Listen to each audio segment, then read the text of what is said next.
ਸਤਿ ਸ਼੍ਰੀ ਅਕਾਲ ਜੀ। ਤੁਸੀਂ ਦੇਖ ਰਹੇ ਹੋ ਪੰਜਾਬ ਮਲ USA ਟੀਵੀ ਤੇ ਪ੍ਰੋਗਰਾਮ ਵੀਕਲੀ ਇਮੀਗ੍ਰੇਸ਼ਨ ਲੈ ਕੇ ਮੈਂ ਸੁਰਭੀ ਸ਼ਰਮਾ ਇੱਕ ਵਾਰ ਫਿਰ ਤੋਂ ਹਾਜ਼ਰ ਹੋ ਚੁੱਕੀ ਹਾਂ।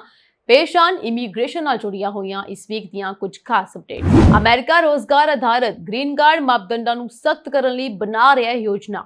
H1B ਵੀਜ਼ਾ ਨਿਯਮਾਂ ਵਿੱਚ ਹੋਰ ਸਖਤੀ ਕਰਨ ਦੀ ਤਿਆਰੀ। ਅਮਰੀਕਾ ਮੈਕਸੀਕੋ ਸਰਹੱਦ ਤੇ 1970 ਤੋਂ ਬਾਅਦ ਗੈਰ ਕਾਨੂੰਨੀ ਲਾਂਘਾ ਸਾਲਾਨਾ ਪੱਧਰ ਤੇ ਡਿੱਗਿਆ। ਕੈਨੇਡਾ 'ਚ ਕੱਚਿਆਂ ਦੇ ਘਰ ਜੰਮੇ ਬੱਚਿਆਂ ਨੂੰ ਨਾ ਮਿਲੇ ਸਿਟੀਜ਼ਨਸ਼ਿਪ। ਅਗਲਾ ਟਰੰਪ ਇਮੀਗ੍ਰੇਸ਼ਨ ਨਿਯਮ ਜਿਸ ਦਾ ਉਦੇਸ਼ H1B ਵੀਜ਼ਾ ਨੂੰ ਸੀਮਿਤ ਕਰਨਾ ਹੈ। ਅਮਰੀਕੀ ਯੂਨੀਵਰਸਿਟੀ ਵੀਜ਼ਾ ਵਿੱਚ ਭਾਰਤੀ ਸਭ ਤੋਂ ਅੱਗੇ। ਭਾਰਤ ਲਈ ਵੀਜ਼ਾ ਨਿਯਮਾਂ 'ਚ ਢਿੱਲ ਨਹੀਂ ਦੇਵੇਗਾ ਬ੍ਰਿਟੇਨ। ਭਾਰਤੀ ਵਿਦਿਆਰਥੀਆਂ ਲਈ ਵੱਡੀ ਖਬਰ, ਬ੍ਰਾਜ਼ੀਲ ਦੇ ਰਿਹਾ ਸੁਨਹਿਰੀ ਮੌਕਾ। ਟਰੰਪ ਦੇ ਅਧੀਨ ਦੇਸ਼ ਨਿਕਾਲੇ ਵਿੱਚ 78% ਵਾਧਾ ਹੋਇਆ। ਟਰੰਪ ਨੇ ਦੇਸ਼ ਨਿਕਾਲੇ ਦਾ ਵਾਅਦਾ ਕਰਦੇ ਹੋਏ ਅਮਰੀਕਾ 'ਚ 10 ਮਿਲੀਅਨ ਤੋਂ ਵੱਧ ਅਨਅਧਿਕਾਰਿਤ ਪ੍ਰਵਾਸੀਆਂ ਨੂੰ ਬਣਾਇਆ ਨਿਸ਼ਾਨਾ। ਹੁਣ ਇਨ ਅਪਡੇਟਸ ਦਾ ਵਿਸਥਾਰ। ਫੋਰਬਸ ਦੀ ਇੱਕ ਰਿਪੋਰਟ ਦੇ ਅਨੁਸਾਰ ਡਿਪਾਰਟਮੈਂਟ ਆਫ ਹੋਮਲੈਂਡ ਸਿਕਿਉਰਿਟੀ ਯਾਨੀ ਕਿ DHS ਇੱਕ ਨਿਯਮ ਪ੍ਰਸਤਾਵਿਤ ਕਰਨ ਦੀ ਤਿਆਰੀ ਕਰ ਰਿਹਾ ਹੈ ਜੋ ਉੱਚ ਹੁਨਰਮੰਦ ਵਿਦੇਸ਼ੀ ਪੇਸ਼ੇਵਰਾਂ ਦੇ ਰੋਜ਼ਗਾਰ ਆਧਾਰਿਤ ਗ੍ਰੀਨ ਕਾਰਡਾਂ ਲਈ ਯੋਗਤਾ ਪੂਰੀ ਕਰਨ ਦੇ ਤਰੀਕੇ ਨੂੰ ਬਦਲ ਸਕਦਾ ਹੈ। ਇਸ ਨਿਯਮ ਦਾ ਉਦੇਸ਼ ਅਸਾਧਾਰਨ ਯੋਗਤਾ ਵਾਲੇ ਵਿਅਕਤੀਆਂ, ਸ਼ਾਨਦਾਰ ਪ੍ਰੋਫੈਸਰਾਂ ਅਤੇ ਖੋਜਕਰਤਾਵਾਂ ਲਈ ਸ਼੍ਰੇਣੀਆਂ ਨੂੰ ਸੋਧਣਾ ਹੈ। ਏਜੰਸੀ ਦੇ ਨੋਟਿਸ ਦੇ ਅਨੁਸਾਰ ਇਸ ਨੂੰ ਜਨਵਰੀ 2026 ਤੱਕ ਪ੍ਰਕਾਸ਼ਿਤ ਕੀਤਾ ਜਾ ਸਕਦਾ ਹੈ। DHS ਦੇ ਸੰਖੇਪ ਦੇ ਅਨੁਸਾਰ ਪ੍ਰਸਤਾਵਿਤ ਨਿਯਮ ਅਸਾਧਾਰਨ ਯੋਗਤਾ ਅਤੇ ਸ਼ਾਨਦਾਰ ਪ੍ਰੋਫੈਸਰਾਂ ਅਤੇ ਖੋਜਕਰਤਾਵਾਂ ਨੂੰ ਨਿਯੰਤਰਿਤ ਕਰਨ ਵਾਲੇ ਪ੍ਰਬੰਧਾਂ ਨੂੰ ਅਪਡੇਟ ਕਰੇਗਾ। ਇਸ ਤੋਂ ਇਲਾਵਾ ਇਹਨਾਂ ਨੂੰ ਯਾਨੀ ਕਿ ਖੋਜਕਰਤਾਵਾਂ ਪ੍ਰੋਫੈਸਰਾਂ ਨੂੰ ਪੁਰਾਣੇ ਸੰਬੰਧਾਂ ਨੂੰ ਆਧੁਨਿਕ ਬਣਾਏਗਾ। ਪਹਿਲੀ ਤਰਜੀਹ ਵਰਗੀਕਰਨ, ਦੂਜੀ ਤਰਜੀਹ ਰਾਸ਼ਟਰੀ ਵਿਆਜ ਛੋਟ ਵਰਗੀਕਰਨ ਅਤੇ ਰਾਸ਼ਟਰੀ ਅਤੇ ਅੰਤਰਰਾਸ਼ਟਰੀ ਪ੍ਰਸਿੱਧੀ ਦੇ ਡਾਕਟਰਾਂ ਲਈ ਸਬੂਤ ਲੋੜਾਂ ਨੂੰ ਸਪਸ਼ਟ ਕਰੇਗਾ। ਇਸ ਦਾ ਅਰਥ ਹੈ ਕਿ ਸਰਕਾਰ ਯੋਗਤਾ ਅਤੇ ਦਸਤਾਵੇਜ਼ੀ ਮਾਪਦੰਡਾਂ ਨੂੰ ਮੁੜ ਪਰਿਭਾਸ਼ਿਤ ਕਰਨ ਦੀ ਯੋਜਨਾ ਬਣਾ ਰਹੀ ਹੈ ਜੋ ਵਿਦੇਸ਼ੀ ਪੇਸ਼ੇਵਰਾਂ ਨੂੰ ਰੋਜ਼ਗਾਰ ਆਧਾਰਿਤ ਸਥਾਈ ਨਿਵਾਸ ਲਈ ਪੂਰੇ ਕਰਨੇ ਚਾਹੀਦੇ ਹਨ। ਇਨ੍ਹਾਂ ਅਪਡੇਟਾਂ ਤੋਂ ਸਬੂਤਾਂ ਦੀ ਵਿਆਖਿਆ ਕਿਵੇਂ ਕੀਤੀ ਜਾਂਦੀ ਹੈ, ਇਸ ਵਿੱਚ ਅਸੰਗਤੀਆਂ ਨੂੰ ਦੂਰ ਕਰਨ ਅਤੇ ਪਹਿਲੀ ਅਤੇ ਦੂਜੀ ਰੋਜ਼ਗਾਰ ਤਰਜੀਹ ਸ਼੍ਰੇਣੀਆਂ ਦੇ ਅਧੀਨ ਪਟੀਸ਼ਨਾਲੀ ਸਮੀਖਿਆ ਪ੍ਰਕਿਰਿਆ ਵਿੱਚ ਸੁਧਾਰ ਕਰਨ ਦੀ ਉਮੀਦ ਕੀਤੀ ਜਾਂਦੀ ਹੈ। ਬਾਈਡਨ ਪ੍ਰਸ਼ਾਸਨ ਦਾ ਹੁਨਰਮੰਦ ਪ੍ਰਤਿਭਾ ਨੂੰ ਆਕਰਸ਼ਿਤ ਕਰਨ ਲਈ ਪਹਿਲਾ ਕਦਮ ਜਾਰੀ ਕੀਤਾ ਗਿਆ ਸੀ। ਇਹ ਪਹਿਲ ਕਦਮੀ ਬਾਈਡਨ ਪ੍ਰਸ਼ਾਸਨ ਦੁਆਰਾ ਹੁਨਰਮੰਦ ਵਿਦੇਸ਼ੀ ਕਾਮਿਆਂ ਲਈ ਪ੍ਰਕਿਰਿਆ ਨੂੰ ਸਰਲ ਬਣਾਉਣ ਦੇ ਲਈ ਚੁੱਕੇ ਗਏ ਪਹਿਲਾਂ ਦੇ ਕਦਮਾਂ ਦੀ ਪਾਲਣਾ ਕਰਦੀ ਹੈ। 21 ਜਨਵਰੀ 2022 ਨੂੰ ਪ੍ਰਸ਼ਾਸਨ ਨੇ ਮਾਲਕਾਂ ਅਤੇ ਉੱਚ ਹੁਨਰਮੰਦ ਪੇਸ਼ੇਵਰਾਂ ਨੂੰ O1A ਵੀਜ਼ਾ ਅਤੇ ਰਾਸ਼ਟਰੀ ਵਿਆਜ ਛੋਟ ਯਾਨੀ ਕਿ NIW ਸ਼੍ਰੇਣੀਆਂ ਨੂੰ ਵਧੇਰੇ ਪ੍ਰਭਾਵਸ਼ਾਲੀ ਢੰਗ ਨਾਲ ਵਰਤਣ ਲਈ ਉਤਸ਼ਾਹਿਤ ਕਰਨ ਲਈ ਨਵੀਂ ਸੇਧ ਜਾਰੀ ਕੀਤੀ। ਸੋ ਇਸ ਸੇਧ ਦਾ ਉਦੇਸ਼ ਵਿਗਿਆਨ, ਟੈਕਨੋਲੋਜੀ ਅਤੇ ਖੋਜ ਖੇਤਰਾਂ ਵਿੱਚ ਵਿਸ਼ਵ ਵਿਆਪੀ ਪ੍ਰਤਿਭਾ ਨੂੰ ਆਕਰਸ਼ਿਤ ਕਰਨਾ ਸੀ। ਸੋ ਇਹ ਰਾਸ਼ਟਰੀ ਹਿੱਤਾਂ ਵਿੱਚ ਯੋਗਦਾਨ ਪਾ ਸਕਣ ਵਾਲੇ ਵਿਅਕਤੀਆਂ ਲਈ ਵੀਜ਼ਾ ਮਾਰਗਾਂ ਨੂੰ ਸੌਖਾ ਬਣਾ ਕੇ ਦੇਸ਼ ਦੀ ਨਵੀਨਤਾ ਅਤੇ ਮੁਕਾਬਲੇਬਾਜ਼ੀ ਨੂੰ ਮਜ਼ਬੂਤ ਕਰਨ ਲਈ ਪ੍ਰਸ਼ਾਸਨ ਦੀ ਨੀਤੀ ਨਾਲ ਵੀ ਮੇਲ ਖਾਂਦਾ ਹੈ। ਸੋ US citizenship and immigration services ਯਾਨੀ ਕਿ USCIS ਦੇ ਅਨੁਸਾਰ O1A ਵੀਜ਼ਾ ਵਿਗਿਆਨ, ਸਿੱਖਿਆ, ਕਾਰੋਬਾਰ ਜਾਂ ਐਥਲੈਟਿਕਸ ਯਾਨੀ ਕਿ ਜਿਵੇਂ ਕਲਾ, ਮੋਸ਼ਨ ਪਿਕਚਰਸ ਜਾਂ ਟੈਲੀਵਿਜ਼ਨ ਉਦਯੋਗ ਨੂੰ ਛੱਡ ਕੇ ਉਸ ਵਿੱਚ ਅਸਾਧਾਰਨ ਯੋਗਤਾ ਵਾਲੇ ਵਿਅਕਤੀਆਂ ਲਈ ਹੁੰਦਾ ਹੈ। ਡੋਨਾਲਡ ਟਰੰਪ ਪ੍ਰਸ਼ਾਸਨ H1B ਵੀਜ਼ਾ ਨਿਯਮਾਂ ਵਿੱਚ ਹੋਰ ਵੱਡੇ ਬਦਲਾਅ ਕਰਨ ਦੀ ਤਿਆਰੀ ਕਰ ਰਿਹਾ ਹੈ। ਅਮਰੀਕੀ ਗ੍ਰਹਿ ਸੁਰੱਖਿਆ ਵਿਭਾਗ ਯਾਨੀ DHS ਨੇ H1B ਵੀਜ਼ਾ ਲਈ ਵਾਧੂ ਨਿਯਮਾਂ ਦਾ ਪ੍ਰਸਤਾਵ ਰੱਖਿਆ ਹੈ ਜੋ ਇਹ ਨਿਰਧਾਰਿਤ ਕਰਨਗੇ ਕਿ ਵੀਜ਼ਾ ਕੌਣ ਪ੍ਰਾਪਤ ਕਰ ਸਕਦਾ ਹੈ ਅਤੇ ਕੰਪਨੀਆਂ ਇਸ ਦੀ ਵਰਤੋਂ ਕਿਵੇਂ ਕਰ ਸਕਦੀ ਹੈ। ਇਹ ਕਦਮ H1B ਵੀਜ਼ਾ ਫੀਸ ਨੂੰ $1 ਲੱਖ ਤੱਕ ਵਧਾਉਣ ਤੋਂ ਬਾਅਦ ਆਇਆ, ਜਿਸ ਦਾ ਮਤਲਬ ਹੈ ਕਿ ਇੱਕ ਭਾਰਤੀ ਲਈ ਰੋਜ਼ਗਾਰ ਲਈ ਅਮਰੀਕਾ ਜਾਣ ਦੀ ਲਾਗਤ ਲਗਭਗ 80 ਲੱਖ ਹੋ ਜਾਵੇਗੀ।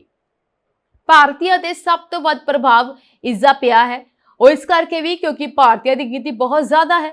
H1B ਇੱਕ ਅਸਥਾਈ ਵੀਜ਼ਾ ਸ਼੍ਰੇਣੀ ਹੈ ਜੋ ਅਮਰੀਕੀ ਕੰਪਨੀਆਂ ਨੂੰ ਖਾਸ ਤਕਨੀਕੀ ਹੁਨਰ ਵਾਲੇ ਵਿਦੇਸ਼ੀ ਕਰਮਚਾਰੀਆਂ ਨੂੰ ਨੌਕਰੀ ਤੇ ਰੱਖਣ ਦੀ ਇਜਾਜ਼ਤ ਦਿੰਦੀ ਹੈ। ਇਸ ਵੀਜ਼ੇ ਦਾ ਲਾਭ ਲੈਣ ਵਾਲਿਆਂ ਵਿੱਚੋਂ ਲਗਭਗ 70% ਲੋਕ ਭਾਰਤ ਤੋਂ ਹਨ। ਪਿਓਰ ਰਿਸਰਚ ਸੈਂਟਰ ਦੀ ਇੱਕ ਰਿਪੋਰਟ ਦੇ ਮੁਤਾਬਕ 2023 ਵਿੱਚ H1B ਵੀਜ਼ਾ ਤੇ ਅਮਰੀਕਾ ਜਾਣ ਵਾਲੇ 3/4 ਲੋਕ ਭਾਰਤੀ ਹੋਣਗੇ। 2012 ਤੋਂ H1B ਵੀਜ਼ਾ ਪ੍ਰਾਪਤ ਕਰਨ ਵਾਲਿਆਂ ਵਿੱਚੋਂ 60% ਤੋਂ ਵੱਧ ਲੋਕ ਕੰਪਿਊਟਰ ਨਾਲ ਸੰਬੰਧਿਤ ਨੌਕਰੀਆਂ ਵਿੱਚ ਗਏ ਹਨ, ਜਿਸ ਵਿੱਚ ਭਾਰਤੀ ਪੇਸ਼ੇਵਰਾਂ ਦੀ ਵੱਡੀ ਗਿਣਤੀ ਹੈ। ਨਵੇਂ ਨਿਯਮਾਂ ਵਿੱਚ ਕੋਈ ਵੀ ਸਖਤੀ ਭਾਰਤੀਆਂ ਨੂੰ ਸਭ ਤੋਂ ਵੱਡਾ ਝਟਕਾ ਦੇਵੇਗੀ। ਪ੍ਰਸਤਾਵਿਤ ਬਦਲਾਅ ਦਾ ਮਕਸਦ ਟਰੰਪ ਪ੍ਰਸ਼ਾਸਨ ਦੁਆਰਾ ਲਗਾਈਆਂ ਜਾਣ ਵਾਲੀਆਂ ਨਵੀਆਂ ਪਾਬੰਦੀਆਂ ਦੇ ਮੁੱਖ ਨੁਕਤੇ ਹੋ ਸਕਦੇ ਨੇ, ਜਿਸ ਵਿੱਚ ਯੋਗਤਾ ਨਿਰਧਾਰਨ ਵੀ ਸ਼ਾਮਲ ਹੈ। ਜਿਵੇਂ ਕਿ ਇਹ ਫੈਸਲਾ ਕੀਤਾ ਜਾਵੇਗਾ ਕਿ H1B ਵੀਜ਼ਾ ਦੇ ਤਹਿਤ ਕੌਣ ਯੋਗ ਹੋ ਸਕਦਾ ਹੈ, ਕੰਪਨੀਆਂ ਇਸ ਪਰਮਿਟ ਦੀ ਵਰਤੋਂ ਕਿਵੇਂ ਕਰ ਸਕਦੀਆਂ ਹਨ, ਇਸ ਬਾਰੇ ਨਵੇਂ ਅਤੇ ਵਾਧੂ ਨਿਯਮ ਬਣਾਏ ਜਾਣਗੇ। ਇਸ ਤੋਂ ਇਲਾਵਾ H1B ਵੀਜ਼ਾ ਦਾ ਪਿਛੋਕੜ ਦੀ ਜੇ ਮੈਂ ਗੱਲ ਕਰਾਂ ਤੇ H1B ਵੀਜ਼ਾ ਸ਼੍ਰੇਣੀ 1990 ਦੇ ਇਮੀਗ੍ਰੇਸ਼ਨ ਐਕਟ ਦੇ ਤਹਿਤ ਪੇਸ਼ ਕੀਤੀ ਗਈ ਸੀ। ਹੁਣ ਤੱਕ ਇਹ ਸੀਮਾ ਪ੍ਰਤੀ ਸਾਲ 65,000 ਵੀਜ਼ੇ ਤੱਕ ਸੀਮਿਤ ਸੀ। ਇਸ ਤੋਂ ਇਲਾਵਾ ਅਮਰੀਕੀ ਯੂਨੀਵਰਸਿਟੀ ਤੋਂ ਮਾਸਟਰ ਡਿਗਰੀ ਵਾਲੇ ਹੋਰ 20,000 ਵਿਅਕਤੀਆਂ ਨੂੰ ਛੋਟ ਦਿੱਤੀ ਗਈ ਸੀ। ਅਮਰੀਕੀ ਰਾਸ਼ਟਰਪਤੀ ਟਰੰਪ ਨੇ ਜਦੋਂ ਤੋਂ ਦੂਜੀ ਵਾਰ ਸੱਤਾ ਸੰਭਾਲੀ ਹੈ, ਅਮਰੀਕਾ ਮੈਕਸੀਕੋ ਸਰਹੱਦ ਤੋਂ ਗੈਰ ਕਾਨੂੰਨੀ ਲਾਂਘਾ ਲਗਭਗ ਬੰਦ ਹੋ ਗਿਆ। 1970 ਦਹਾਕੇ ਤੋਂ ਬਾਅਦ ਅਮਰੀਕਾ ਦੀ ਦੱਖਣੀ ਸਰਹੱਦ ਤੇ ਹੁਣ ਤੱਕ ਦੀ ਸਭ ਤੋਂ ਘੱਟ ਸਾਲਾਨਾ ਪੱਧਰ ਗੈਰ ਕਾਨੂੰਨੀ ਕ੍ਰੋਸਿੰਗ ਡਿੱਗ ਗਈ ਹੈ, ਜਦਕਿ ਸਭ ਤੋਂ ਵੱਧ ਘੁਸਪੈਠ ਸਾਬਕਾ ਰਾਸ਼ਟਰਪਤੀ ਜੋ ਬਾਈਡਨ ਦੇ ਪ੍ਰਸ਼ਾਸਨ ਦੇ ਕਾਰਜਕਾਲ ਦੌਰਾਨ ਦਰਜ ਕੀਤੀ ਗਈ ਸੀ। ਰਾਸ਼ਟਰਪਤੀ ਟਰੰਪ ਦੇ ਸੱਤਾ ਵਿੱਚ ਆਉਣ ਤੋਂ ਬਾਅਦ ਇਸ ਦੀ ਗਿਣਤੀ ਲਗਾਤਾਰ ਘਟ ਰਹੀ ਹੈ, ਕਿਉਂਕਿ ਡੋਨਾਲਡ ਟਰੰਪ ਦੇ ਵੱਲੋਂ ਕਾਫੀ ਜ਼ਿਆਦਾ ਸਖਤੀ ਕੀਤੀ ਗਈ ਹੈ। ਰਾਸ਼ਟਰਪਤੀ ਟਰੰਪ ਦੇ ਪ੍ਰਸ਼ਾਸਨ ਦੇ ਪਹਿਲੇ 8 ਮਹੀਨਿਆਂ ਦੀ ਜੇ ਮੈਂ ਗੱਲ ਕਰਾਂ ਤੇ ਪਹਿਲੇ 8 ਮਹੀਨਿਆਂ ਦੇ ਕਾਰਜਕਾਲ ਦੌਰਾਨ ਦੱਖਣੀ ਸਰਹੱਦ ਤੇ ਨਿਯੁਕਤ ਬਾਰਡਰ ਪੈਟਰੋਲ ਏਜੰਟਾਂ ਨੇ ਹਰ ਮਹੀਨੇ 9,000 ਤੋਂ ਘੱਟ ਸ਼ੱਕੀਆਂ ਨੂੰ ਹਿਰਾਸਤ ਵਿੱਚ ਲਿਆ, ਜੋ ਕਿ ਸਾਬਕਾ ਰਾਸ਼ਟਰਪਤੀ ਜੋ ਬਾਈਡਨ ਨੇ 24 ਘੰਟਿਆਂ ਦੀ ਮਿਆਦ ਦੇ ਬਰਾਬਰ ਹੈ। ਇਹ ਗ੍ਰਿਫਤਾਰੀਆਂ ਦਿਨੋਂ ਦਿਨ ਹੋਰ ਘਟ ਰਹੀਆਂ ਹਨ ਅਤੇ ਬਾਰਡਰ ਬਿਲਕੁਲ ਸੁਨਸਾਨ ਹੋ ਕੇ ਰਹਿ ਗਏ ਹਨ। ਟਰੰਪ ਪ੍ਰਸ਼ਾਸਨ ਵੱਲੋਂ ਸਰਹੱਦ ਤੇ ਜਿੱਥੇ ਵਿਸ਼ਾਲ ਕੰਧ ਦਾ ਨਿਰਮਾਣ ਕੀਤਾ, ਉੱਥੇ ਭਾਰੀ ਫੋਰਸ ਵੀ ਤੈਨਾਤ ਕੀਤੀ ਗਈ। ਪਹਿਲਾਂ ਗ੍ਰਿਫਤਾਰੀ ਤੋਂ ਬਾਅਦ ਉਹਨਾਂ ਨੂੰ ਬੌਂਡ ਦੇ ਕੇ ਛੱਡ ਦਿੱਤਾ ਜਾਂਦਾ ਸੀ, ਪਰ ਹੁਣ ਇਹ ਵਿਵਸਥਾ ਖਤਮ ਕਰ ਦਿੱਤੀ ਗਈ ਹੈ ਅਤੇ ਉਹਨਾਂ ਨੂੰ ਵਾਪਸ ਭੇਜ ਦਿੱਤਾ ਜਾਂਦਾ ਹੈ। ਸਾਬਕਾ ਰਾਸ਼ਟਰਪਤੀ ਜੋ ਬਾਈਡਨ ਦੀ ਗੱਲ ਕਰੀਏ ਤੇ ਜੋ ਬਾਈਡਨ ਨੇ ਆਪਣੇ ਪ੍ਰਸ਼ਾਸਨ ਦੇ ਅੰਤਿਮ ਦਿਨਾਂ ਦੇ ਵਿੱਚ ਭਾਵੇਂ ਸਖਤੀ ਕਰਨੀ ਸ਼ੁਰੂ ਕਰ ਦਿੱਤੀ ਸੀ, ਪਰ ਟਰੰਪ ਪ੍ਰਸ਼ਾਸਨ ਵੱਲੋਂ ਹੋਈ ਸਖਤੀ ਨੇ ਬਾਰਡਰ ਸੀਲ ਕਰਕੇ ਰੱਖ ਦਿੱਤਾ ਅਤੇ ਗੈਰ ਕਾਨੂੰਨੀ ਲੋਕਾਂ ਨੂੰ ਸੰਯੁਕਤ ਰਾਸ਼ਟਰ ਅਮਰੀਕਾ ਵਿੱਚ ਆਉਣ ਤੋਂ ਰੋਕਣ ਤੇ ਮਹੱਤਵਪੂਰਨ ਪ੍ਰਭਾਵ ਪਾਇਆ। ਉੱਥੇ ਤੱਕ ਕਿ ਰਾਸ਼ਟਰਪਤੀ ਟਰੰਪ ਨੇ ਐਮਰਜੈਂਸੀ ਸ਼ਕਤੀਆਂ ਦੀ ਵਰਤੋਂ ਕਰਦੇ ਹੋਏ ਅਮਰੀਕੀ ਸ਼ਰਨ ਪ੍ਰਣਾਲੀ ਨੂੰ ਵੀ ਬੰਦ ਕਰ ਦਿੱਤਾ। ਅਮਰੀਕਾ ਵਿੱਚ ਗੈਰ ਕਾਨੂੰਨੀ ਰਹਿਣ ਵਾਲੇ ਲੋਕਾਂ ਨੂੰ ਵੱਡੀ ਗਿਣਤੀ ਵਿੱਚ ਦੇਸ਼ ਨਿਕਾਲਾ ਦੇ ਕੇ ਉਹਨਾਂ ਨੂੰ ਆਪਣੇ ਮੁਲਕਾਂ ਵਿੱਚ ਭੇਜਿਆ ਜਾ ਰਿਹਾ ਹੈ। ਗ੍ਰੀਨ ਕਾਰਡ ਹੋਲਡਰ ਜਿਨ੍ਹਾਂ ਨੇ ਇੱਥੇ ਛੋਟੇ-ਮੋਟੇ ਜੁਰਮ ਕੀਤੇ ਹਨ, ਉਹਨਾਂ ਵਿੱਚੋਂ ਵੀ ਬਹੁਤਿਆਂ ਨੂੰ ਡਿਪੋਰਟ ਕੀਤਾ ਜਾ ਰਿਹਾ ਹੈ। ਗੈਰ ਕਾਨੂੰਨੀ ਲੋਕਾਂ ਦੀ ਮਦਦ ਕਰਨ ਦੇ ਦੋਸ਼ ਵਜੋਂ ਬਹੁਤ ਸਾਰੇ ਇਮੀਗ੍ਰੇਸ਼ਨ ਜੱਜਾਂ ਨੂੰ ਨੌਕਰੀਆਂ ਤੋਂ ਬਰਖਾਸਤ ਕਰ ਦਿੱਤਾ ਗਿਆ। ਟਰੰਪ ਦੀ ਸੁਰ ਵਿੱਚ ਸੁਰ ਮਿਲਾਉਂਦਿਆਂ ਕੰਜ਼ਰਵੇਟਿਵ ਪਾਰਟੀ ਨੇ ਕੱਚੇ ਪ੍ਰਵਾਸੀਆਂ ਦੇ ਘਰ ਜੰਮਣ ਵਾਲੇ ਬੱਚਿਆਂ ਨੂੰ ਕੈਨੇਡੀਅਨ ਸਿਟੀਜ਼ਨਸ਼ਿਪ ਤੋਂ ਵਾਂਝਾ ਰੱਖਣ ਦੀ ਜ਼ੋਰਦਾਰ ਵਕਾਲਤ ਕੀਤੀ ਹੈ। ਵਿਰੋਧੀ ਧਿਰ ਵੱਲੋਂ ਇਮੀਗ੍ਰੇਸ਼ਨ ਮਾਮਲਿਆਂ ਦੀ ਆਲੋਚਕ ਮਿਸ਼ੇਲ ਰੈਂਪਲ ਗਾਰਨਰ ਨੇ ਕਿਹਾ ਕਿ ਕੈਨੇਡੀਅਨ ਸਿਟੀਜ਼ਨਸ਼ਿਪ ਸਿਰਫ ਉਹਨਾਂ ਬੱਚਿਆਂ ਨੂੰ ਹੀ ਮਿਲੇ ਜਿਨ੍ਹਾਂ ਦੇ ਮਾਪਿਆਂ ਵਿੱਚੋਂ ਘੱਟੋ-ਘੱਟ ਇੱਕ ਪਰਮਾਨੈਂਟ ਰੈਜ਼ੀਡੈਂਟ ਹੋਵੇ ਜਾਂ ਮੁਲਕ ਦਾ ਨਾਗਰਿਕ ਹੋਵੇ। ਇੱਕ ਇੰਟਰਵਿਊ ਦੌਰਾਨ ਉਹਨਾਂ ਨੇ ਦੋਸ਼ ਲਗਾਇਆ ਕਿ ਮੌਜੂਦਾ ਸਰਕਾਰ ਇਮੀਗ੍ਰੇਸ਼ਨ ਸਿਸਟਮ ਦੀ ਦੁਰਵਰਤੋਂ ਕਰਨ ਵਾਲਿਆਂ ਨਾਲ ਸਖਤ ਵਰਤਨ ਵਿੱਚ ਅਸਫਲ ਰਹੀ ਹੈ। ਕੈਨੇਡਾ ਦੀ ਧਰਤੀ ਤੇ ਜੰਮਿਆ ਹਰ ਬੱਚਾ ਇੱਥੋਂ ਦਾ ਨਾਗਰਿਕ ਨਹੀਂ ਬਣ ਸਕਦਾ। ਇਹ ਸਿੱਧੇ ਤੌਰ ਤੇ ਇਮੀਗ੍ਰੇਸ਼ਨ ਸਿਸਟਮ ਦਾ ਮੂੰਹ ਚੜਾਉਣ ਵਾਂਗ ਹੈ। ਸੋ ਮਿਸ਼ੇਲ ਰੈਂਪਲ ਗਾਰਨਰ ਨੇ ਇਹ ਵੀ ਕਿਹਾ ਕਿ ਸਭ ਤੋਂ ਪਹਿਲਾਂ ਬਰਥ ਟੂਰਿਜ਼ਮ ਖਤਮ ਹੋਣਾ ਚਾਹੀਦਾ ਹੈ, ਕਿਉਂਕਿ ਵੱਡੀ ਗਿਣਤੀ ਵਿੱਚ ਲੋਕ ਕੈਨੇਡਾ ਦੀ ਧਰਤੀ ਤੇ ਸਿਰਫ ਇਸ ਕਰਕੇ ਆਉਂਦੇ ਹਨ ਤਾਂ ਕਿ ਬੱਚੇ ਪੈਦਾ ਕਰਕੇ ਉਹਨਾਂ ਨੂੰ ਕੈਨੇਡੀਅਨ ਸਿਟੀਜ਼ਨ ਬਣਾਇਆ ਜਾਵੇ। ਇੱਥੇ ਦੱਸਣਾ ਬਣਦ ਹੈ ਕਿ ਕੈਨੇਡਾ ਵਿੱਚ ਇਸ ਵੇਲੇ ਟੈਂਪਰੇਰੀ ਰੈਜ਼ੀਡੈਂਸ ਦੀ ਗਿਣਤੀ 30 ਲੱਖ ਤੋਂ ਉੱਤੇ ਹੈ, ਜੋ ਮੁਲਕ ਦੀ ਆਬਾਦੀ ਦਾ 7% ਬਣਦੀ ਹੈ।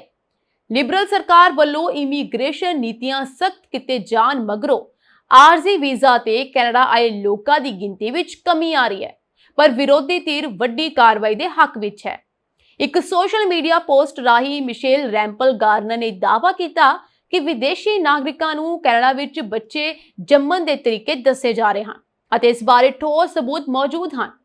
ਉਹਨਾਂ ਨੇ ਦਲੀਲ ਦਿੱਤੀ ਕਿ ਕੰਜ਼ਰਵੇਟਿਵ ਪਾਰਟੀ ਵੱਲੋਂ ਬਰਥ ਰਾਈਟ ਸਿਟੀਜ਼ਨਸ਼ਿਪ ਰੱਦ ਕਰਨ ਲਈ ਪਿਛਲੇ ਦਿਨੀ ਇੱਕ ਸਰਕਾਰੀ ਬਿੱਲ ਵਿੱਚ ਸੋਧ ਕਰਵਾਉਣ ਦਾ ਯਤਨ ਕੀਤਾ ਗਿਆ, ਪਰ ਲਿਬਰਲ ਅਤੇ ਬਲੋਕ ਕਿਊਬੈਕਵਾ ਦੇ ਐਮਪੀਜ਼ ਨੇ ਮਤਾ ਰੱਦ ਕਰਵਾ ਦਿੱਤਾ। ਉਧਰ ਕੈਨੇਡਾ ਦੇ ਨਿਆਂ ਮੰਤਰੀ ਸ਼ੋਨ ਫਰੇਜ਼ਰ ਨੇ ਕਿਹਾ ਕਿ ਬਰਥ ਰਾਈਟ ਸਿਟੀਜ਼ਨਸ਼ਿਪ ਨਾਲ ਸੰਬੰਧਿਤ ਕਾਨੂੰਨ ਵਿੱਚ ਕੋਈ ਤਬਦੀਲੀ ਨਹੀਂ ਕੀਤੀ ਜਾਵੇਗੀ। ਲਿਬਰਲ ਕੌਕਸ ਦੀ ਮੀਟਿੰਗ ਦੌਰਾਨ ਉਹਨਾਂ ਨੇ ਕਿਹਾ, ਜਦੋਂ 94 ਲੋਕਾਂ ਨੂੰ ਕੈਨੇਡੀਅਨ ਸਿਟੀਜ਼ਨਸ਼ਿਪ ਦਾ ਲਾਭ ਦੇਣ ਦੀ ਗੱਲ ਆਉਂਦੀ ਹੈ ਤਾਂ ਹੈਰਾਨਕੁਨ ਟਿੱਪਣੀਆਂ ਦਾ ਦੌਰ ਸ਼ੁਰੂ ਹੋ ਜਾਂਦਾ ਹੈ। ਇਸੇ ਦੌਰਾਨ ਇੰਸਟੀਚਿਊਟ ਫਾਰ ਕੈਨੇਡੀਅਨ ਸਿਟੀਜ਼ਨਸ਼ਿਪ ਦੇ ਮੁੱਖ ਕਾਰਜਕਾਰੀ ਅਫਸਰ ਨੇ ਵੀ ਕਿਹਾ ਕਿ ਸਿਟੀਜ਼ਨਸ਼ਿਪ ਨਿਯਮਾਂ ਵਿੱਚ ਤਬਦੀਲੀ ਦਾ ਸਭ ਤੋਂ ਮਾੜਾ ਅਸਰ ਨਵੇਂ ਆਉਣ ਵਾਲੇ ਪ੍ਰਵਾਸੀਆਂ ਤੇ ਪਵੇਗਾ ਅਤੇ ਹੁਨਰਮੰਦ ਕਾਮਿਆਂ ਨੂੰ ਮੁਲਕ ਵਿੱਚ ਸੰਭਾਲ ਕੇ ਰੱਖਣਾ ਮੁਸ਼ਕਿਲ ਹੋ ਸਕਦਾ ਹੈ। ਸਾਬਕਾ ਇਮੀਗ੍ਰੇਸ਼ਨ ਮੰਤਰੀ ਮਾਰਕ ਮਿਲਰ ਦਾ ਕਹਿਣਾ ਸੀ ਕਿ ਸਭ ਤੋਂ ਪਹਿਲਾਂ ਕੈਨੇਡਾ ਦਾ ਸੰਵਿਧਾਨ ਹੀ ਇਜਾਜ਼ਤ ਨਹੀਂ ਦਿੰਦਾ ਕਿ ਮੁਲਕ ਵਿੱਚ ਜੰਮਿਆਂ ਦੀ ਨਾਗਰਿਕਤਾ ਖਤਮ ਕਰ ਦਿੱਤੀ ਜਾਵੇ। ਗੁਆਂਢੀ ਮੁਲਕ ਦੇ ਰਾਸ਼ਟਰਪਤੀ ਵੱਲੋਂ ਵੀ ਅਜਿਹਾ ਕਰਨ ਦੇ ਯਤਨ ਕੀਤੇ ਗਏ, ਪਰ ਹੁਣ ਤੱਕ ਸਫਲ ਨਹੀਂ ਹੋ ਸਕੇ।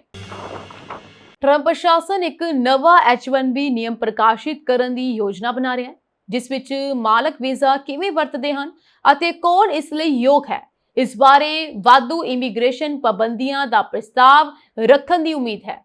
ਵਾਈਟ ਹਾਊਸ ਵੱਲੋਂ ਬਹੁਤ ਸਾਰੇ H-1B ਵੀਜ਼ਾ ਧਾਰਕਾਂ ਤੇ $1 ਲੱਖ ਦੀ ਫੀਸ ਦਾ ਐਲਾਨ ਕਰਨ ਤੋਂ ਥੋੜੀ ਦੇਰ ਪਹਿਲਾਂ ਗ੍ਰਹਿ ਸੁਰੱਖਿਆ ਵਿਭਾਗ ਨੇ ਆਪਣਾ ਰੈਗੂਲੇਟਰੀ ਏਜੰਡਾ ਪ੍ਰਕਾਸ਼ਿਤ ਕੀਤਾ। ਏਜੰਡੇ ਵਿੱਚ H-1B ਵੀਜ਼ਾ ਸ਼੍ਰੇਣੀ ਨੂੰ ਬਦਲਣ ਦਾ ਨਿਯਮ ਸ਼ਾਮਲ ਹੈ।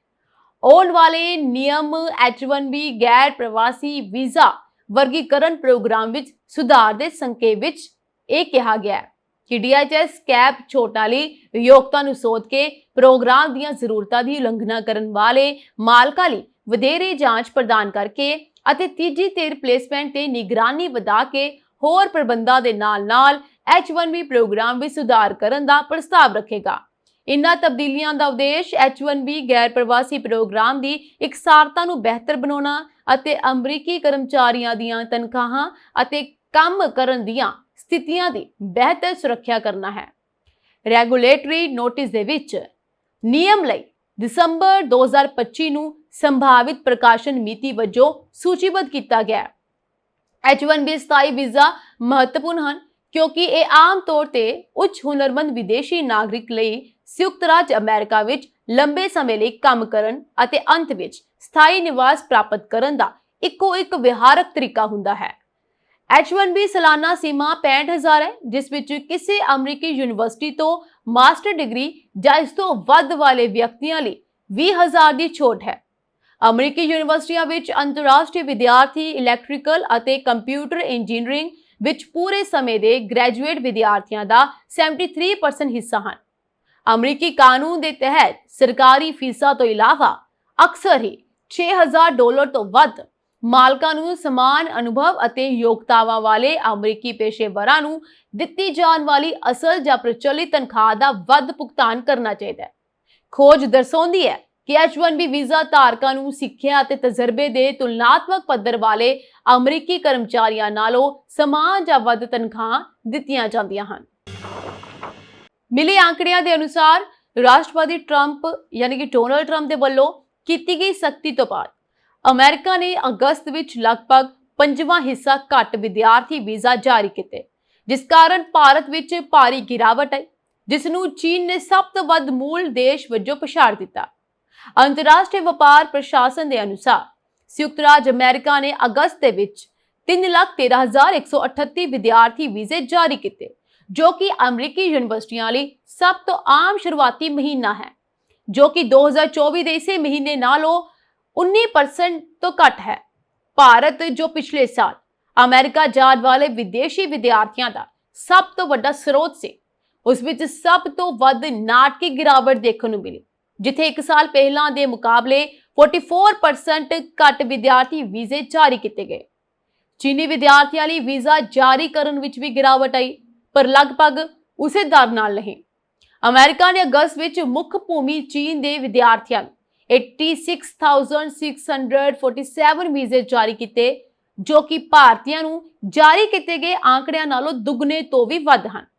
ਇਹ ਆંકੜੇ ਅਮਰੀਕਾ ਆਧਾਰਿਤ ਅੰਤਰਰਾਸ਼ਟਰੀ ਵਿਦਿਆਰਥੀਆਂ ਦੀ ਕੁੱਲ ਸੰਖਿਆ ਨੂੰ ਨਹੀਂ ਦਰਸਾਉਂਦੇ, ਜਿਨ੍ਹਾਂ ਵਿੱਚ ਬਹੁਤ ਸਾਰੇ ਪਹਿਲਾਂ ਜਾਰੀ ਕੀਤੇ ਗਏ ਵੀਜ਼ਿਆਂ ਤੇ ਰਹਿੰਦੇ ਹਨ। ਵਾਈਟ ਹਾਊਸ ਵਾਪਸ ਆਉਣ ਤੋਂ ਬਾਅਦ ਟਰੰਪ ਨੇ ਇਮੀਗ੍ਰੇਸ਼ਨ ਨੂੰ ਰੋਕਣ ਅਤੇ ਯੂਨੀਵਰਸਿਟੀਆਂ ਦੇ ਪੁਨਰ ਗਠਨ ਦੋਵਾਂ ਨੂੰ ਸਭ ਤੋਂ ਵੱਧ ਤਰਜੀਹ ਦਿੱਤੀ, ਜਿਸ ਨੂੰ ਉਹਨਾਂ ਦਾ ਪ੍ਰਸ਼ਾਸਨ ਖੱਬੇ ਪੱਖੀਆਂ ਦੇ ਇੱਕ ਮੁੱਖ ਸ਼ਕਤੀ ਆਧਾਰ ਵਜੋਂ ਦੇਖਦਾ ਹੈ। ਵਿਦੇਸ਼ ਮੰਤਰੀ ਮਾਰਕੋ ਰੂਬੀਓ ਨੇ ਜੂਨ ਵਿੱਚ ਵਿਦਿਆਰਥੀ ਵੀਜ਼ਾ ਪ੍ਰਕਿਰਿਆ ਨੂੰ ਥੋੜੇ ਸਮੇਂ ਲਈ ਮੁਅੱਤਲ ਕਰ ਦਿੱਤਾ, ਜੋ ਕਿ ਇੱਕ ਸਿਖਰ ਮਹੀਨਾ ਸੀ, ਕਿਉਂਕਿ ਉਸਨੇ ਆਦੇਸ਼ ਜਾਰੀ ਕੀਤੇ ਸਨ ਕਿ ਅਮਰੀਕੀ ਦੂਤਾਵਾਸ ਬਿਨੈਕਾਰਾਂ ਦੇ ਸੋਸ਼ਲ ਮੀਡੀਆ ਦੀ ਜਾਂਚ ਕਰਨ। ਰੂਬੀਓ ਨੇ ਹਜ਼ਾਰਾਂ ਵਿਦਿਆਰਥੀ ਵੀਜ਼ੇ ਰੱਦ ਕਰ ਦਿੱਤੇ, ਅਕਸਰ ਇਜ਼ਰਾਈਲ ਦੀ ਆਲੋਚਨਾ ਦੇ ਕਾਰਨ, ਇਸ ਆਧਾਰ ਤੇ ਕਿ ਉਹ ਉਹਨਾਂ ਲੋਕਾਂ ਨੂੰ ਦਾਖਲੇ ਤੋਂ ਇਨਕਾਰ ਕਰ ਸਕਦੇ ਹਨ ਜੋ ਅਮਰੀਕੀ ਵਿਦੇਸ਼ ਨੀਤੀ ਦੇ ਹਿੱਤਾਂ ਦੇ ਵਿਰੁੱਧ ਜਾਂਦੇ ਹਨ। ਖਾਸ ਤੌਰ ਤੇ ਭਾਰਤੀਆਂ ਨੂੰ ਪ੍ਰਭਾਵਿਤ ਕਰਨ ਵਾਲੇ ਨਿਯਮਾਂ ਵਿੱਚ ਟਰੰਪ ਪ੍ਰਸ਼ਾਸਨ ਨੇ ਬਿਨੈਕਾਰਾਂ ਲਈ ਆਪਣੇ ਘਰੇਲੂ ਦੇਸ਼ਾਂ ਵਿੱਚ ਅਮਰੀਕੀ ਕੰਸੂਲੇਟਸ ਦੇ ਅਧਿਕਾਰ ਖੇਤਰ ਤੋਂ ਬਾਹਰ ਵੀਜ਼ਾ ਲਈ ਅਰਜ਼ੀ ਦੇਣਾ ਹੋਰ ਵੀ ਮੁਸ਼ਕਲ ਬਣਾ ਦਿੱਤਾ, ਭਾਵੇਂ ਕੁਝ ਬਕਾਇਆ ਰਕਮਾਂ ਹੋਣ। ਬ੍ਰਿਟੇਨ ਦੇ ਪ੍ਰਧਾਨ ਮੰਤਰੀ 2 ਦਿਨਾਂ ਦੇ ਭਾਰਤ ਦੌਰੇ ਤੇ ਪਹੁੰਚੇ ਹੋਏ ਸਨ। ਭਾਰਤ ਰਵਾਨਾ ਹੋਣ ਤੋਂ ਪਹਿਲਾਂ ਕੀ ਸਟਾਰਮਰ ਨੇ ਇੱਕ ਬਿਆਨ ਜਾਰੀ ਕੀਤਾ ਸੀ, ਜਿਸ ਵਿੱਚ ਬ੍ਰਿਟੇਨ ਭਾਰਤ ਲਈ ਵੀਜ਼ਾ ਨਿਯਮਾਂ 'ਚ ਢਿੱਲ ਨਹੀਂ ਦੇਵੇਗਾ। ਇਹ ਬਿਆਨ ਸਾਹਮਣੇ ਆਇਆ ਸੀ। ਸਟਾਰਮਰ ਨੇ ਅੱਗੇ ਕਿਹਾ ਕਿ ਭਾਰਤੀ ਪ੍ਰੋਫੈਸ਼ਨਲਸ ਜਾਂ ਸਟੂਡੈਂਟਸ ਲਈ ਵੀਜ਼ਾ ਰੂਟ ਖੋਲ੍ਹਣ ਦੀ ਕੋਈ ਯੋਜਨਾ ਨਹੀਂ ਹੈ। ਸਟਾਰਮਰ ਨੇ ਕਿਹਾ, ਭਾਰਤ ਦੌਰਾ ਵੀਜ਼ਾ ਏਜੰਡੇ 'ਚ ਸ਼ਾਮਲ ਨਹੀਂ ਹੈ। ਇਹ ਸਿਰਫ ਬਿਜ਼ਨਸ, ਨਿਵੇਸ਼, ਨੌਕਰੀਆਂ ਅਤੇ ਖੁਸ਼ਹਾਲੀ ਨੂੰ ਯੂਨਾਈਟਿਡ ਕਿੰਗਡਮ 'ਚ ਲਿਆਉਣ ਦਾ ਮਾਮਲਾ ਹੈ। ਇਸ ਤੋਂ ਇਲਾਵਾ ਸਟਾਰਮਰ ਨੇ ਇਹ ਵੀ ਕਿਹਾ ਕਿ ਵੀਜ਼ਾ ਵਪਾਰ ਸਮਝੌਤੇ 'ਚ ਕੋਈ ਭੂਮਿਕਾ ਨਹੀਂ ਨਿਭਾਉਂਦੇ। ਭਾਰਤ ਨਾਲ ਵੀਜ਼ਾ ਸਟੇਟਸ 'ਚ ਕੋਈ ਬਦਲਾਅ ਨਹੀਂ ਹੋਇਆ। ਜਦੋਂ ਉਹਨਾਂ ਤੋਂ ਪੁੱਛਿਆ ਗਿਆ ਕਿ ਕੀ ਯੂਕੇ ਅਮਰੀਕੀ ਰਾਸ਼ਟਰਪਤੀ ਡੋਨਾਲਡ ਟਰੰਪ ਦੇ H-1B ਵੀਜ਼ਾ ਨਿਯਮਾਂ 'ਚ ਬਦਲਾਅ ਤੋਂ ਬਾਅਦ ਟੈਕਨੋਲੋਜੀ ਪੇਸ਼ੇਵਰਾਂ ਨੂੰ ਆਕਰਸ਼ਿਤ ਕਰਨ ਬਾਰੇ ਵਿਚਾਰ ਕਰ ਸਕਦਾ ਹੈ, ਇਸ ਤੇ ਸਟਾਰਮਰ ਨੇ ਕਿਹਾ ਕਿ ਅਸੀਂ ਪ੍ਰੋਫੈਸ਼ਨਲਸ ਨੂੰ ਦੁਨੀਆ ਭਰ ਤੋਂ ਲਿਆਉਣਾ ਚਾਹੁੰਦੇ ਹਾਂ ਤਾਂ ਕਿ ਯੂਕੇ ਦੀ ਅਰਥ ਵਿਵਸਥਾ ਵੱਧ ਸਕੇ।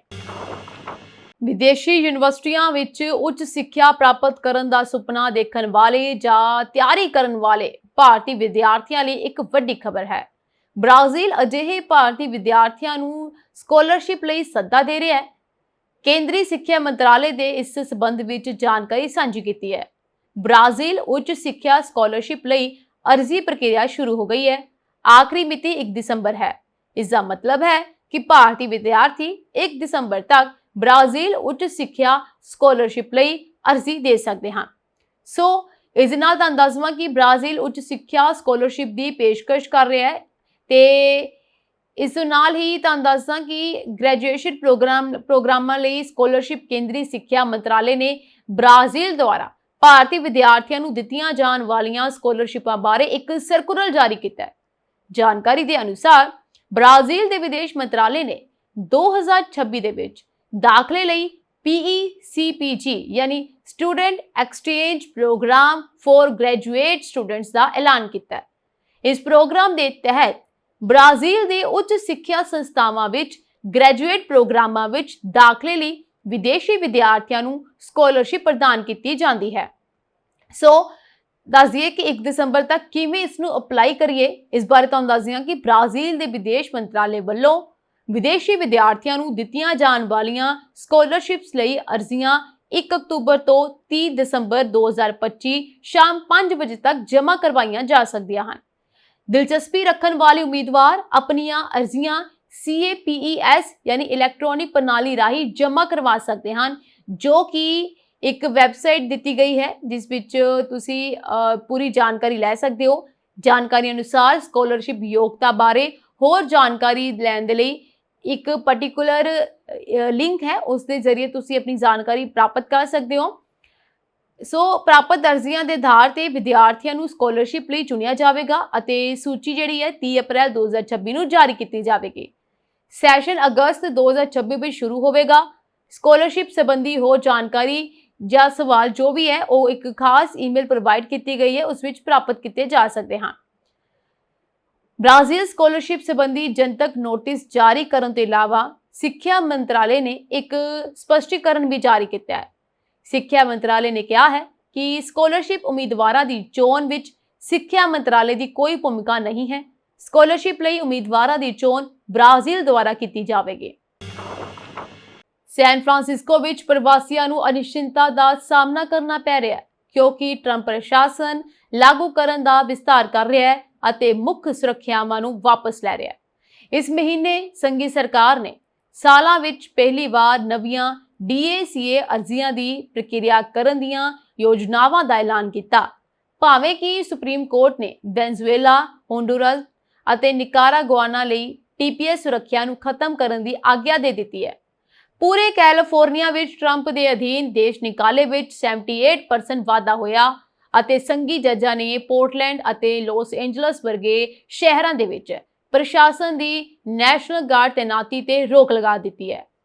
ਇਸ ਦੌਰਾਨ ਪ੍ਰਸ਼ਾਸਨ ਨੇ ਨਾਬਾਲਗਾਂ ਨੂੰ ਸਵੈ ਦੇਸ਼ ਨਿਕਾਲੇ ਲਈ ਨਕਦ ਪ੍ਰੋਤਸਾਹਨ ਦੀ ਪੇਸ਼ਕਸ਼ ਕਰਨੀ ਸ਼ੁਰੂ ਕਰ ਦਿੱਤੀ ਹੈ, ਜਿਸ ਨਾਲ ਨਿਯਤ ਪ੍ਰਕਿਰਿਆ ਦੀਆਂ ਉਲੰਘਣਾਵਾਂ ਬਾਰੇ ਚਿੰਤਾਵਾਂ ਵਧੀਆਂ ਹਨ। ਇਹ ਸੂਚੀ ਅਕਤੂਬਰ 2025 ਤੋਂ ਇਮੀਗ੍ਰੇਸ਼ਨ ਨੀਤੀ ਵਿੱਚ ਵੱਡੇ ਬਦਲਾਅ ਨੂੰ ਉਜਾਗਰ ਕਰਦੀ ਹੈ। ਟਰੰਪ ਦੇ ਵੱਲੋਂ ਨੈਸ਼ਨਲ ਗਾਰਡ ਦੀ ਤਾਜ਼ਾ ਤੈਨਾਤੀ ਨੇ ਪੋਰਟਲੈਂਡ ਅਤੇ ਸ਼ਿਕਾਗੋ ਨੂੰ ਨਿਸ਼ਾਨਾ ਬਣਾਇਆ, ਪਰ ਦੋਵੇਂ ਸ਼ਹਿਰ ਪਿੱਛੇ ਹਟ ਰਹੇ ਹਨ। 5 ਅਕਤੂਬਰ ਨੂੰ ਇੱਕ ਜੱਜ ਨੇ ਟਰੰਪ ਪ੍ਰਸ਼ਾਸਨ ਨੂੰ ਪੋਰਟਲੈਂਡ ਦੀ ICE ਹੋਲਡਿੰਗ ਸਹੂਲਤ ਦੇ ਬਾਰੇ ਵਿਰੋਧ ਪ੍ਰਦਰਸ਼ਨਾਂ ਨੂੰ ਦਬਾਉਣ ਦੇ ਲਈ ਓਰੇਗਨ ਵਿੱਚ ਫੌਜ ਭੇਜਣ ਤੋਂ ਰੋਕ ਦਿੱਤਾ। ਇੱਕ ਦਿਨ ਬਾਅਦ ਇਲੀਨੋਇਸ ਦੇ ਅਧਿਕਾਰੀਆਂ ਨੇ ਸ਼ਿਕਾਗੋ ਵਿੱਚ ਵਾਧੂ ਗਾਰਡ ਫੌਜਾਂ ਦੇ ਟਰੰਪ ਦੇ ਅਧਿਕਾਰ ਦੇ ਵਿਰੋਧ ਵਿੱਚ ਇੱਕ ਮੁਕੱਦਮਾ ਦਾਇਰ ਕੀਤਾ। ਸੈਨ ਫਰਾਂਸਿਸਕੋ ਵਿੱਚ ਹੁਣ ਤੱਕ ਸੰਘੀ ਏਜੰਡਾ ਦੀ ਕੋਈ ਅਜਿਹੀ ਵਾਧਾ ਨਹੀਂ ਦੇਖੀ ਗਈ ਹੈ।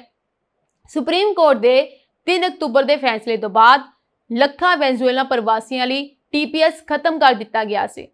ਟਰੰਪ ਪ੍ਰਸ਼ਾਸਨ ਨੇ ਹੋਂਡੁਰਾਸ ਅਤੇ ਨਿਕਾਰਾਗੁਆਨਾ ਲਈ TPS ਸੁਰੱਖਿਆ ਨੂੰ ਵੀ ਸਫਲਤਾਪੂਰਵਕ ਰੱਦ ਕਰ ਦਿੱਤਾ, ਜਦਕਿ ਹੇਤੀਆਈ ਲੋਕ ਇੱਕ ਲੰਬਿਤ ਮੁਕੱਦਮੇ ਅਧੀਨ ਸੁਰੱਖਿਅਤ ਹਨ। ਟਰੰਪ ਨੇ ਦੇਸ਼ ਨਿਕਾਲੇ ਦਾ ਵਾਅਦਾ ਕਰਦੇ ਹੋਏ ਅਮਰੀਕਾ 'ਚ 10 ਮਿਲੀਅਨ ਤੋਂ ਵੱਧ ਅਣਅਧਿਕਾਰਤ ਪ੍ਰਵਾਸੀਆਂ ਨੂੰ ਨਿਸ਼ਾਨਾ ਬਣਾਇਆ।